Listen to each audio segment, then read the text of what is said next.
ಇನ್ನು ಪೆಂಡ್ರೈವ್ ಕೇಸ್ನಲ್ಲಿ ಎಕ್ಸ್ ಮಾನ್ಯತೆಯನ್ನ ಕಳ್ಕೊಂಡ್ರ ಪ್ರಜ್ವಲ್ ರೇವಣ್ಣ ಎಕ್ಸ್ ಖಾತೆಯ ಬ್ಲೂಟಿಕ್ ಮಂಗಮಾಯವಾಗಿದೆ.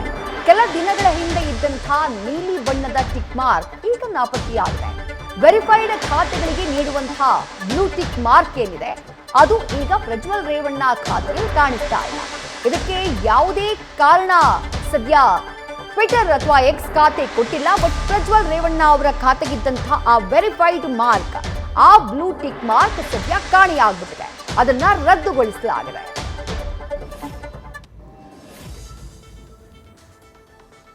ಗಮನಿಸ್ತಾ ಇದ್ದೀರಿ ಎರಡೂ ಫೋಟೋಗಳನ್ನ. ಕೆಲವೇ ದಿನಗಳ ಹಿಂದೆ ಪ್ರಜ್ವಲ್ ರೇವಣ್ಣ ಅವರ ಎಕ್ಸ್ ಖಾತೆಗೆ ಆ ವೆರಿಫೈಡ್ ಟ್ಯಾಗ್ ಇತ್ತು, ಆ ಬ್ಲೂ ಟಿಕ್ ಮಾರ್ಕ್ ಇತ್ತು. ಆದ್ರೆ ಈಗ ಪ್ರಜ್ವಲ್ ರೇವಣ್ಣ ಅವರ ಖಾತೆಯನ್ನ ಗಮನಿಸ್ತಾ ಇದ್ದೀರಿ, ಯಾವುದೇ ರೀತಿಯಾದಂತಹ ಟಿಕ್ ಮಾರ್ಕ್ ಅಥವಾ ವೆರಿಫೈಡ್ ಅನ್ನೋದಕ್ಕೆ ಇರುವಂತಹ ಆ ಟಿಕ್ ಮಾರ್ಕ್ ಏನಿದೆ ಅದು ಕಾಣಿಸ್ತಾ ಇಲ್ಲ. ಹಾಗಾದ್ರೆ ಯಾವ ಕಾರಣಕ್ಕಾಗಿ ಬ್ಲೂ ಟಿಕ್ ಮಾರ್ಕ್ ಅನ್ನ ರದ್ದು ಮಾಡಲಾಯಿತು ಅನ್ನುವಂಥ ಪ್ರಶ್ನೆ. ಈಗಾಗಲೇ ಎಕ್ಸ್ ಖಾತೆ ಇದನ್ನ ಪ್ರೀಮಿಯಂ ಮಾಡಿಬಿಟ್ಟಿದೆ. ಇದಕ್ಕೆ ಇಂತಿಷ್ಟು ಅಂತ ಹೇಳಿ ಪೇ ಅನ್ನ ಕೂಡ ಮಾಡಬೇಕಾಗತ್ತೆ. ಆ ಪೇಮೆಂಟ್ ಮಾಡದೇ ಇರುವಂತಹ ಕಾರಣಕ್ಕಾಗಿ ರದ್ದು ಮಾಡಿದ್ರಾ, ಅಥವಾ ಈ ಲೈಂಗಿಕ ದೌರ್ಜನ್ಯ ಕೇಸ್ಗಳು, ಅತ್ಯಾಚಾರ ಕೇಸ್ಗಳು ಸಾಲು ಸಾಲಾಗಿ ದಾಖಲಾಗ್ತಾ ಇರುವಂತಹ ವಿಚಾರ ರಿಪೋರ್ಟ್ ಆದಂತಹ ಕಾರಣಕ್ಕಾಗಿ ಇದನ್ನ ರದ್ದು ಮಾಡಲಾಯ್ತಾ? ಇದು ಸದ್ಯಕ್ಕಿರುವಂತಹ ಕುತೂಹಲ.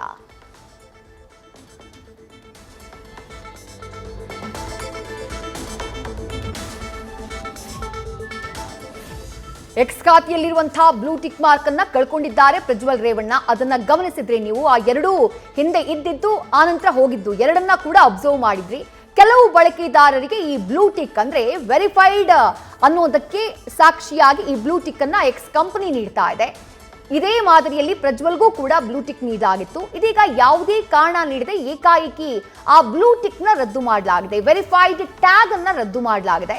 ಟ್ವಿಟರ್ ಬದಲಿಗೆ ಎಕ್ಸ್ ಅಂತ ಹೇಳಿ ನಾಮಕರಣ ಮಾಡಿದಂತಹ ನಂತರದಲ್ಲಿ ಈ ವೆರಿಫೈಡ್ ಟ್ಯಾಗ್ ಅನ್ನ ಪ್ರೀಮಿಯಂ ಮಾಡಲಾಗಿತ್ತು. ಈ ಬ್ಲೂಟಿಕ್ ವಿಚಾರದಲ್ಲಿ ಹಲವು ಬದಲಾವಣೆಗಳನ್ನ ಕೂಡ ತರಲಾಯಿತು. ಗ್ರಾಹಕರು ಹಣವನ್ನ ಕೊಟ್ಟು ಈ ಟಿಕ್ ಮಾರ್ಕ್ ಅನ್ನ ಪಡೆಯುವುದಕ್ಕೆ ಅವಕಾಶವನ್ನ ಕಂಪನಿ ನೀಡಿದೆ. ತಿಂಗಳಿಗೆ ನಿಗದಿತ ಹಣ ಅಥವಾ ವಾರ್ಷಿಕವಾಗಿ ಇಂತಿಷ್ಟು ಅಮೌಂಟ್ ಅಂತ ಹೇಳಿ ಕೊಟ್ಟು ಆ ವೆರಿಫೈಡ್ ಟ್ಯಾಗ್, ಆ ಬ್ಲೂ ಟಿಕ್ ಮಾರ್ಕ್ ಅನ್ನ ಪಡ್ಕೊಳ್ಬಹುದು. ಪ್ರಜ್ವಲ್ ಕೇಸ್ನಲ್ಲಿ ಬ್ಲೂಟಿಕ್ ಹಣ ಪಾವತಿ ಮಾಡದೇ ಇರುವಂತಹ ಕಾರಣಕ್ಕಾಗಿ ತೆಗೆದಿದ್ದಾರಾ, ಅಥವಾ ಈ ರೀತಿ ಸಾಲು ಸಾಲು ಕಂಪ್ಲೇಂಟ್ಗಳು ದಾಖಲಾದಂತಹ ಹಿನ್ನೆಲೆಯಲ್ಲಿ ಆ ಬಗ್ಗೆ ರಿಪೋರ್ಟ್ ಆದಂತಹ ಕಾರಣಕ್ಕಾಗಿ ಈ ಬ್ಲೂ ಟಿಕ್ ಅನ್ನ ರದ್ದು ಮಾಡಲಾಗಿದೆಯಾ ಅನ್ನುವಂತಹ ಕುತೂಹಲ ಸದ್ಯ ಮನೆ ಮಾಡಿದೆ.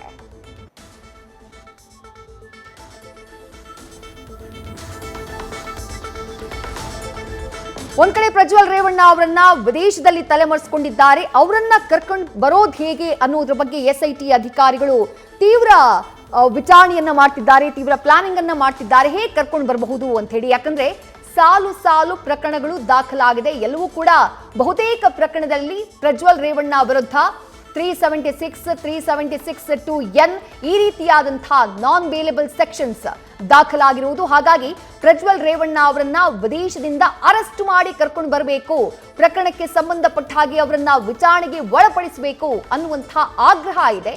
ಈ ಮಧ್ಯೆ ವಿದೇಶದಲ್ಲಿ ತಲೆಮರೆಸಿಕೊಂಡಿದ್ದಾರೆ ಪ್ರಜ್ವಲ್ ರೇವಣ್ಣ. ವಾಪಸ್ ಬರುವಂತಹ ಲಕ್ಷಣ ಕಾಣಿಸ್ತಾ ಇಲ್ಲ. ಬ್ಲೂ ಕಾರ್ನರ್, ರೆಡ್ ಕಾರ್ನರ್ ನೋಟಿಸ್ಗಳ ಮೂಲಕ ಪ್ರಜ್ವಲ್ ರೇವಣ್ಣ ಅವರನ್ನ ಹಿಡಿಯುವಂತಹ, ಸೆರೆ ಹಿಡಿಯುವಂತಹ ಪ್ರಯತ್ನಗಳು ಕೂಡ ಆಗ್ತಾ ಇವೆ. SIT ಆ ನಿಟ್ಟಿನಲ್ಲೂ ಕೂಡ ಕಾನೂನಾತ್ಮಕವಾಗಿ ಯಾವ ರೀತಿ ಪ್ರಜ್ವಲ್ ರೇವಣ್ಣ ಅವರವರೆಗೆ ರೀಚ್ ಆಗಬಹುದು ಆ ನಿಟ್ಟಿನಲ್ಲಿ ತನಿಖೆಯನ್ನ ಮಾಡ್ತಾ ಇದೆ. ಆ ನಿಟ್ಟಿನಲ್ಲಿ ಕ್ರಮವನ್ನ ತೆಗೆದುಕೊಳ್ಳುವಂತಹ ಕೆಲಸ ಒಂದ್ ಕಡೆ ಆಗ್ತಾ ಇದೆ. ಇದೆಲ್ಲದರ ಮಧ್ಯೆ ಪ್ರಜ್ವಲ್ ರೇವಣ್ಣ ಅವರ ಎಕ್ಸ್ ಖಾತೆಗಿದ್ದಂತಹ ಆ ವೆರಿಫೈಡ್ ಟ್ಯಾಗ್ ಸದ್ಯ ಮಾಯ ಆಗ್ಬಿಟ್ಟಿದೆ. ಈ ವೆರಿಫೈಡ್ ಟ್ಯಾಗ್ ಮಾಯ ಆಗಿರೋದು ಹಲವು ರೀತಿಯ ಚರ್ಚೆಗಳಿಗೆ ಗ್ರಾಸ ಆಗಿದೆ. ಪ್ರೀಮಿಯಂ ಕಟ್ಟದೇ ಇರುವಂತಹ ಕಾರಣಕ್ಕಾಗಿ ತಿಂಗಳಿಗೆ ಇಂತಿಷ್ಟು ಅಂತ ಹೇಳಿ ಹಣ ಕಟ್ಟಬೇಕು, ಆ ಬ್ಲೂಟಿಕ್ ಮಾರ್ಕ್ ಈಗಿರಬೇಕು ಅಂದ್ರೆ. ಯಾಕಂದ್ರೆ ಟ್ವಿಟರ್ ಎಕ್ಸ್ ಆಗಿ ಬದಲಾದಂತಹ ನಂತರದಲ್ಲಿ ಕೆಲವೊಂದಿಷ್ಟು ನಿಯಮಗಳನ್ನ ತರಲಾಗಿತ್ತು ಈ ವೆರಿಫೈಡ್ ಟ್ಯಾಗ್ಗೆ ಸಂಬಂಧಪಟ್ಟ ಹಾಗೆ. ತಿಂಗಳಿಗೆ ಇಂತಿಷ್ಟು ಅಥವಾ 3 ತಿಂಗಳಿಗೆ ಇಂತಿಷ್ಟು, ವರ್ಷಕ್ಕೆ ಇಂತಿಷ್ಟು, ಈ ರೀತಿಯಾಗಿ ಅಮೌಂಟ್ ನ ಫಿಕ್ಸ್ ಮಾಡಲಾಗಿದೆ. ಆ ಹಣ ಪಾವತಿ ಮಾಡದೇ ಇರುವಂತಹ ಕಾರಣಕ್ಕಾಗಿ ಈ ವೆರಿಫೈಡ್ ಟ್ಯಾಗ್ ಅನ್ನ ತೆಗೆದು ಹಾಕಲಾಯ್ತಾ, ಅಥವಾ ಸಾಲು ಸಾಲಾಗಿ ದಾಖಲಾಗಿರುವಂತಹ ಕೇಸ್ ನ್ಯಾಷನಲ್ ಲೆವೆಲ್ ನಲ್ಲಿ, ಇಂಟರ್ನ್ಯಾಷನಲ್ ಲೆವೆಲ್ ನಲ್ಲಿ ಪ್ರಜ್ವಲ್ ರೇವಣ್ಣ ವಿರುದ್ಧದ ಈ ಸೆಕ್ಸ್ ಗೇಟ್ ಪ್ರಕರಣ ಸದ್ದು ಮಾಡಿದೆ. ಹಾಗಾಗಿ ಆ ವಿಚಾರವಾಗಿ ಬಂದಂತಹ ರಿಪೋರ್ಟ್ ನ ಕಾರಣಕ್ಕಾಗಿ ಸ್ವಯಂ ಪ್ರೇರಿತವಾಗಿ ಈ ವೆರಿಫೈಡ್ ಟ್ಯಾಗ್ ಅನ್ನ ತೆಗೆದು ಹಾಕಲಾಯ್ತಾ, ಈ ಬಗ್ಗೆ ಸದ್ಯ ಚರ್ಚೆಗಳಾಗ್ತಾ ಇದೆ. ನ್ಯೂಸ್ ಫಸ್ಟ್ ನಿರ್ಭೀತಿಯಿಂದ ನಿಮ್ಮ ಪರವಾಗಿ.